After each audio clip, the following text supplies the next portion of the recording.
Everybody, मैं हूँ वर्षा। स्वागत है आपका इस चैनल पे। आज हम बात करेंगे अकाउंटिंग में यूज होने वाले टर्म्स की। पिछले वीडियो में हमने एसेट और लायबिलिटी के बारे में बात की थी। अगर आपने वो वीडियो नहीं देखा है तो मैं डिस्क्रिप्शन पे और कार्ड पे उसका लिंक डाल दूंगी, आप देख सकते हैं। आज के इस वीडियो में हम बात करेंगे रेवेन्यू, एक्सपेंस, प्रॉफिट, लॉस की। ठीक है, बिना टाइम वेस्ट किए आज का ये वीडियो शुरू करते हैं। अब रेवेन्यू का गाइस सिंपल मतलब होता है आपने जो गुड्स या सर्विसेज, आपने माल बेच के जो आपको पैसा मिला, कमाया नहीं, जो आपको पैसा मिला उसको हम बोलते हैं रेवेन्यू और प्रॉफिट को मिक्स मत करना। ठीक है, जो रेवेन्यू क्या होता है, जो माल बेच के मुझे पैसा मिला उसको हम बोलेंगे रेवेन्यू। उसको एग्जाम्पल से देखते हैं। अच्छा, ये रेवेन्यू कैसे निकलता है? Unit into price is equal to total revenue.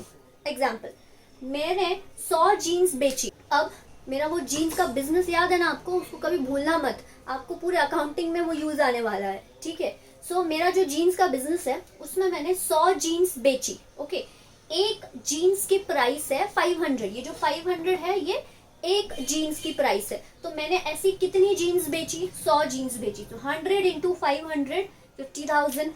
ठीक है, और जीन्स के साथ साथ मैं शर्ट्स भी बेचती हूँ। ठीक है, एक शर्ट की कीमत कितनी है? 500। और ऐसी मैंने कितनी शर्ट्स बेची? 200। 200 इंटू 500 1 लाख। ठीक है, टोटल जीन्स और शर्ट बेच के मुझे मिला 1,50,000। ठीक है, ये मेरा हो गया रेवेन्यू।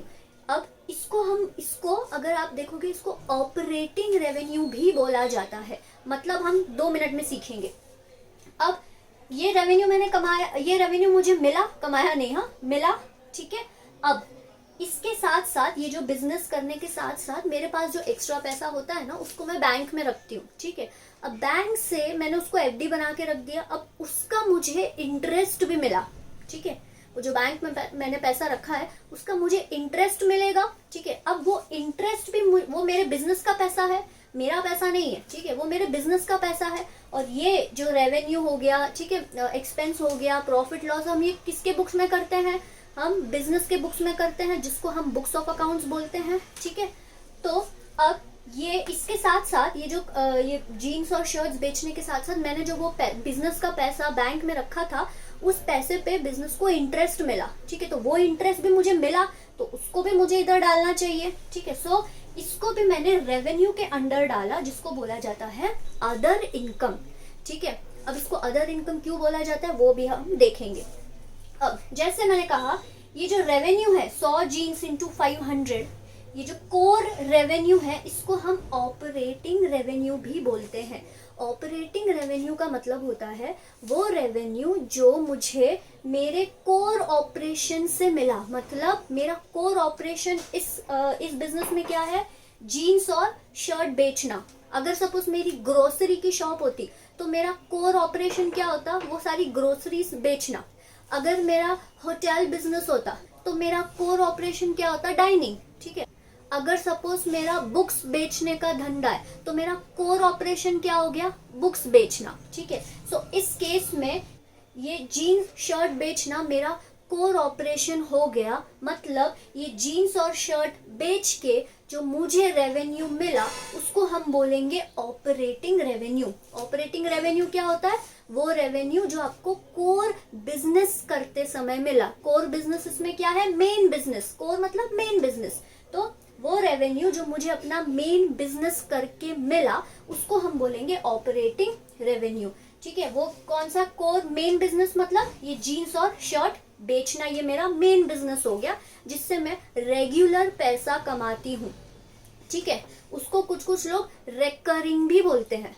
ठीक है, अब देखो अलग अलग नाम है बस, और कुछ नहीं। ओके, अब ये अदर इनकम के पास आते हैं। अदर इनकम का मैंने क्या एग्जांपल दिया था? वो जो मेरे पास एक्स्ट्रा पैसा था ना मेरे बिजनेस में, तो मैंने क्या सोचा, उसको बिजनेस में रख के मैं क्या करूं, इसको मैं बैंक में रखती हूँ, बैंक से मुझे इंटरेस्ट मिल जाएगा। तो वो भी इंटरेस्ट मिला, तो वो मेरा हो गया अदर इनकम, जो रेवेन्यू के अंडर ही आएगा। ठीक है, लेकिन इसको अदर इनकम क्यों बोला जाता है? क्योंकि ये मेरा कोर बिजनेस मेरे मेन बिजनेस से अलग है। ये इंटरेस्ट मैं रोज नहीं कमाती हूँ, या ये इंटरेस्ट से मेरा धंधा नहीं चलता है। ये जो इंटरेस्ट है, ये जो अदर इनकम है, इससे मेरा धंधा नहीं चलता है, इसीलिए इसको बोलते हैं नॉन ऑपरेटिंग इनकम। इसको हमने ऑपरेटिंग इनकम क्यों बोला? क्योंकि ये जीन्स शर्ट बेचने की वजह से मेरा धंधा चलता है, ये मेरा मेन बिजनेस है। लेकिन ये जो इंटरेस्ट का पैसा मुझे मिला, ये जो इंटरेस्ट का पैसा मेरे पास आया, ये मेरा मेन धंधा नहीं है। मेरा मेन धंधा है क्या? पैसे लगा के इंटरेस्ट कमाना?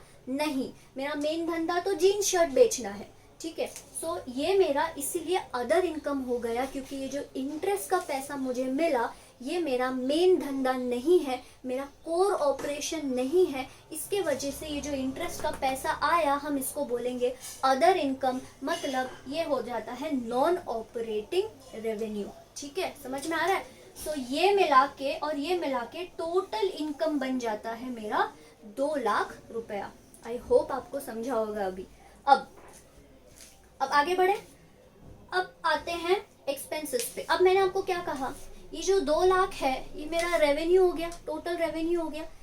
ये मैंने कमाया नहीं है, ये 2 लाख मुझे, ये 1.5 लाख ये शर्ट्स बेच के मिला, और ये इंटरेस्ट का मुझे 50,000 रुपये मिला, मतलब ये 2 लाख रुपए मुझे मिले।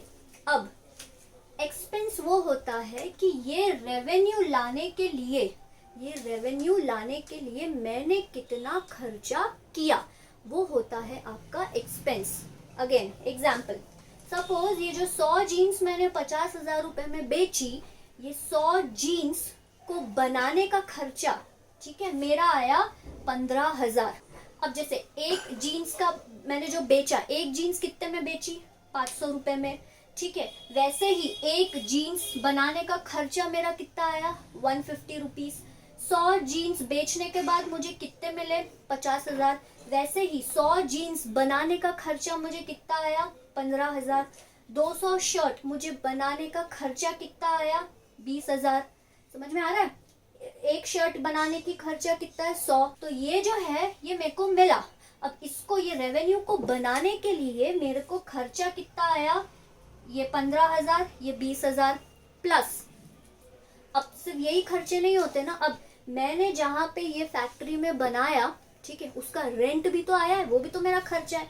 क्योंकि वो रेंट क्यों आया? क्योंकि मुझे ये जीन्स शर्ट बनाना था, इसके वजह से मैंने फैक्ट्री की जगह ली, इसके वजह से रेंट आया। मतलब ये रेवेन्यू बनाने के लिए क्या रेंट मुझे करना पड़ा, क्या रेंट का खर्चा मुझे करना पड़ा? यस, तो इसलिए ये रेंट का एक्सपेंस आया मेरा 20,000, ठीक है। प्लस ये इलेक्ट्रिसिटी एक्सपेंस, अब जो जहाँ मैं ये जीन्स बना रही हूँ, वहाँ पर मुझे मशीनरी लगी होगी, वो मशीनरी का इलेक्ट्रिसिटी बिल भी लगा होगा, तो क्या वो मेरा खर्चा है? हाँ। क्यों? क्योंकि ये रेवेन्यू बनाने के लिए क्या मुझे ये इलेक्ट्रिसिटी बिल का खर्चा करना पड़ा? हाँ, इसलिए ये मेरा हो गया एक्सपेंस। अब ये जो जीन्स है खुद ब खुद बिकेगी क्या? नहीं, मुझे उसको थोड़ा एडवर्टाइज करना पड़ेगा, कुछ लोगों को मुझे हायर करना पड़ेगा कि जाओ इसको बेच के आओ, ठीक है। अब ये सेलिंग एंड एडवर्टाइजमेंट एक्सपेंस भी क्या मेरा खर्चा है? हाँ, क्योंकि ये रेवेन्यू को बनाने के लिए क्या मुझे ये खर्चा करना पड़ा, क्योंकि ये रेवेन्यू को लाने के लिए क्या मुझे सेलिंग और एडवर्टाइजमेंट का खर्चा करना पड़ा? यस, इसलिए ये भी खर्चा हो गया। आगे सैलरी। अब मैंने कुछ सेल्स पर्सन रखे, कुछ एम्प्लॉयज रखे जो मेरा ये बाकी का सारा काम संभालते हैं, तो क्या ये रेवेन्यू लाने के लिए मुझे ये खर्चा करना पड़ा? ये रेवेन्यू लाने के लिए मुझे एम्प्लॉयज को पैसे देने पड़े, करेक्ट, इसलिए ये सैलरी भी मेरा खर्चा हो गया। Next printing and stationery, again ये भी मेरा खर्चा हो गया। तो ये पूरा रेवेन्यू बनाने के लिए मुझे कितना खर्चा लगा? टोटल 80,000, ठीक है। टोटल खर्चा कितना है? 80,000। तो जो ये 80,000 है और ये सारे जो हैं, इसको हम बोलते हैं एक्सपेंसेस। सिंपल भाषा में रेवेन्यू बनाने के लिए मैंने कितना खर्चा किया, ठीक है। समरी में हम एक छोटा सा एग्जांपल देखेंगे जिसको हम इन तीनों को लिंक करेंगे, ठीक है। अब आगे प्रॉफिट। अब हम धंधा किस लिए करते हैं? प्रॉफिट कमाने के लिए, राइट। कोई ऐसा बोलता है कि अब मुझे धंधा करना है लेकिन लॉस होना चाहिए उसमें, नो। या मुझे धंधा करना है लेकिन वो सोशल रिस्पॉन्सिबिलिटी के लिए मुझे करना है, नहीं। धंधा मतलब प्रॉफिट। अगर आपको सोशल रिस्पॉन्सिबिलिटी के लिए कुछ करना है या सोशल एक्टिविटी करना है तो आप उसके लिए एनजीओस खोलते हो, ठीक है। उसके लिए आप बिजनेस नहीं खोलते हो। बिजनेस से आप सिर्फ प्रॉफिट ही कमाते हो, ठीक है। अगर आपको कोई सोशल ऑब्लिगेशन करना है या कोई सोशल एक्टिविटी करना है, उसके लिए आप धंधा खोल के नहीं बैठते हो। धंधा मतलब प्रॉफिट आया, ठीक है। सो अब मेरा प्रॉफिट कितना हुआ, अब देखते हैं मैंने कमाया कितना, ठीक है। मुझे मिला कितना पैसा, 2 लाख, ये मेरा रेवेन्यू। मुझे मिला कितना, 2 लाख। अब इसको मैं प्रॉफिट क्यों नहीं बोलूं, मैं क्यों बोलूंगी इसको प्रॉफिट, क्योंकि इसको बनाने के लिए मुझे खर्चा भी तो करना पड़ा। फॉर एग्जाम्पल मैं आपको बोल रही हूँ कि आप ये, आपके पास एक चॉकलेट है, ठीक है, आप चॉकलेट बेचते हो, ओके। आपने मुझे डेयरी मिल्क बेची फॉर एग्जाम्पल 10 रुपए की। तो अब मैं आपसे, अगर कोई आपसे पूछेगा तूने कितना कमाया, तो आप बोलोगे क्या 10 रुपया? नहीं, आप क्या बोलोगे, 10 रुपया मुझे मिला, फिर मेरी डेयरी मिल्क की आपकी खरीदी कितनी, 8 रुपया थी, तो टेक्निकली आपने कितना कमाया, 2 रुपया। सो वैसे ही यहाँ पे मुझे मिला कितना, 2 लाख रुपया, लेकिन क्या ये मेरा प्रॉफिट है, क्या ये मैंने कमाया? नहीं, क्योंकि मुझे इसके ऊपर अपना पैसा भी तो डालना पड़ा, जो मेरे खर्चे थे। तो ये 2 लाख माइनस 80,000, अब प्रॉफिट हुआ 1,20,000। जैसे आपके डेयरी मिल्क के एग्जाम्पल में आपको मिला कितना, मुझसे जो मैंने आपसे चॉकलेट खरीदा, आपको मिला कितना, 10 रुपया, लेकिन वो चॉकलेट खरीदने का तो आपका खर्चा था जो आपने किया है, तो उसका कितना हुआ, 8 रुपया। तो टेक्निकली आपको 10 रुपया मिला, उसमें से आपने 8 रुपए खर्चा माइनस किया। अब ये जो 2 रुपए है, अब ये आपका प्रॉफिट है, अब आप इस 2 रुपए के हकदार हो। तो वैसे ही 2 लाख तो मुझे मिला जीन्स बेच के, लेकिन ये जीन्स बेचने के लिए जो मैंने कमाया, इसके ऊपर मुझे खर्चा भी तो करना पड़ा, तो वो खर्चा मैंने इधर माइनस किया और मेरा बचा 1,20,000। अब ये 1,20,000 हो गया profit. Simple, revenue, expense, profit. इसको और एक एग्जाम्पल से समझते हैं। ये मार्कर, ठीक है, ये मार्कर मैंने आपको बेचा, मैंने बोला ये मार्कर चाहिए ना आपको, तो ये मार्कर है 15 रुपए का, ओके। आपने मुझे 15 रुपए दिए। अब क्या ये 15 रुपए मेरा प्रॉफिट हुआ, क्या ये 15 रुपए मैंने कमाए? नहीं, ये 15 रुपए तो मुझे मिला। अब इस 15 रुपए में से मैं ये मार्कर जो मैंने, अगर किसी से मैंने खरीद के आपको, 2 तरीके से मैंने आपको बेचा होगा, या तो मैंने किसी से खरीद के आपको बेचा रहेगा, या तो मैंने इसको बना के बेचा रहेगा। अब दोनों सिनेरियो लेते हैं। मान लो मैंने किसी से खरीद के आपको बेचा, तो जब मैंने किसी से खरीदा होगा तो मुझे उसको पैसे देने पड़े होंगे, राइट।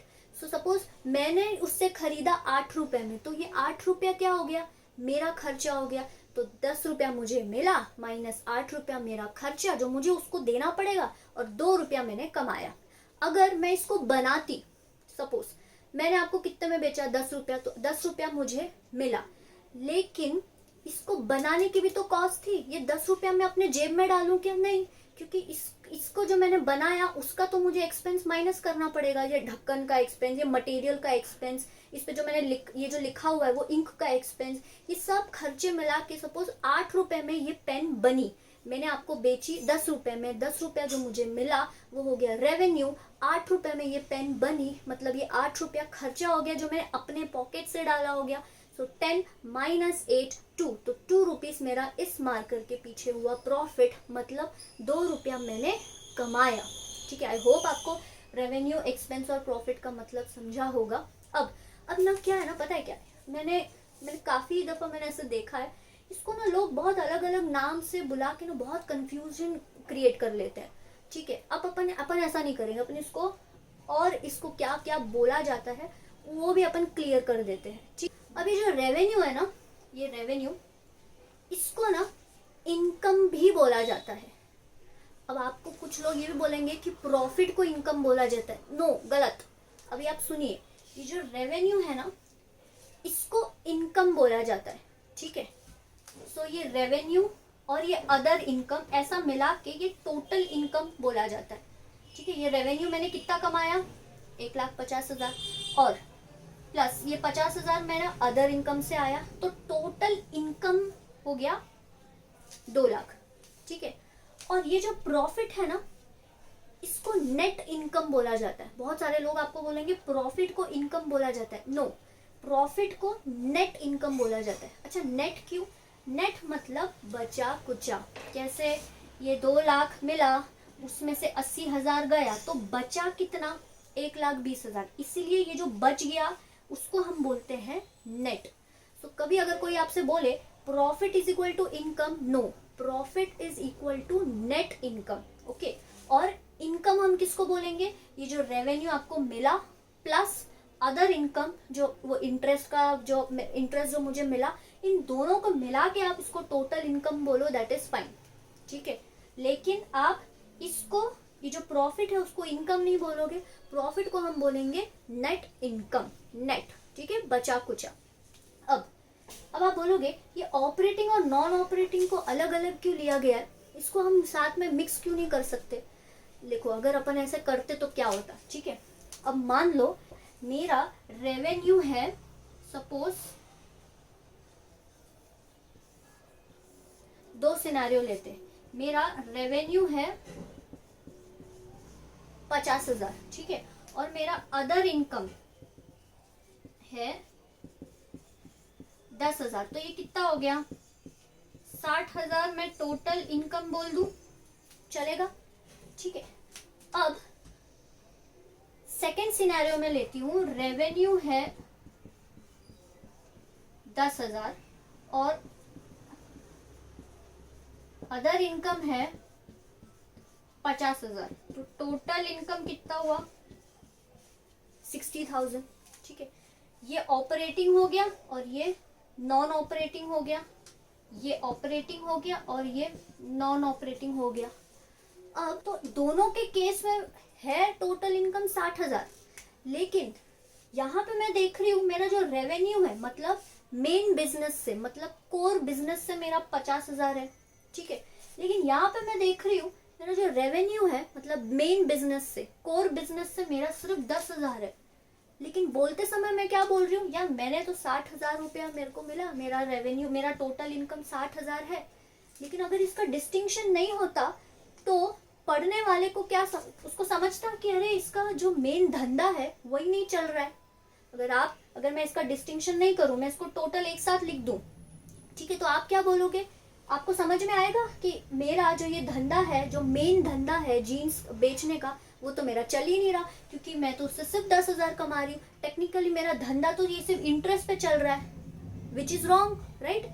अगर आपको ये पता नहीं रहेगा तो आपको क्या लगेगा, मेरा बिजनेस अच्छा चल रहा है, लेकिन मेरा बिजनेस अच्छा नहीं चल रहा है। वो पैसा जो मुझे इंटरेस्ट के तौर पे मिल रहा है, उसी वजह से यहाँ पे मेरा धंधा चल रहा है, राइट।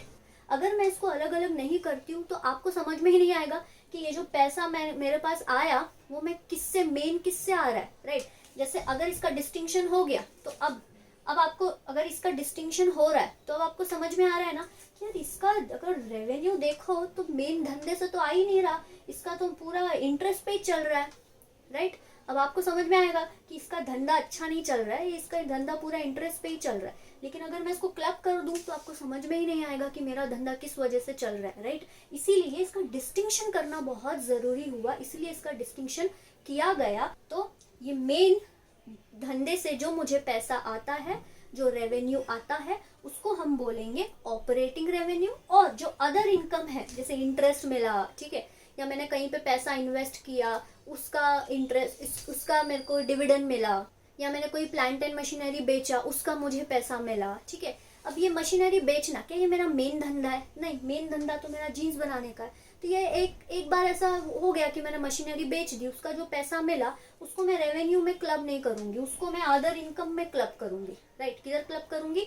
अदर इनकम में क्लब करूंगी, ताकि लोगों को समझ में आए कि मेरा टेक्निकली मेन बिजनेस से मुझे कितना पैसा मिला और अदर इनकम मेरे को कितना मिला, ठीक है। सो जो मेन बिजनेस से, जो मेन धंधे से, जो कोर बिजनेस से पैसा मिलता है उसको हम बोलेंगे ऑपरेटिंग रेवेन्यू, और जो अदर इनकम से मिलता है उसको हम बोलेंगे नॉन ऑपरेटिंग रेवेन्यू, ठीक है। सो दो तरीके से लिखा जाता है, एक तो रेवेन्यू अदर इनकम, या तो ऑपरेटिंग रेवेन्यू और नॉन ऑपरेटिंग रेवेन्यू। लेकिन आप जब बड़ी बड़ी कंपनीज के, जैसे मैं आपको दिखाऊंगी आगे जाके, हम देखेंगे कि बड़ी बड़ी कंपनीज कैसे अपने फाइनेंशियल स्टेटमेंट्स बनाती है। तो आप कोई भी बड़ी कंपनी का देखोगे ना, वो लोग पता है कैसे लिखते हैं, वो लोग ना ऐसे लिखते हैं,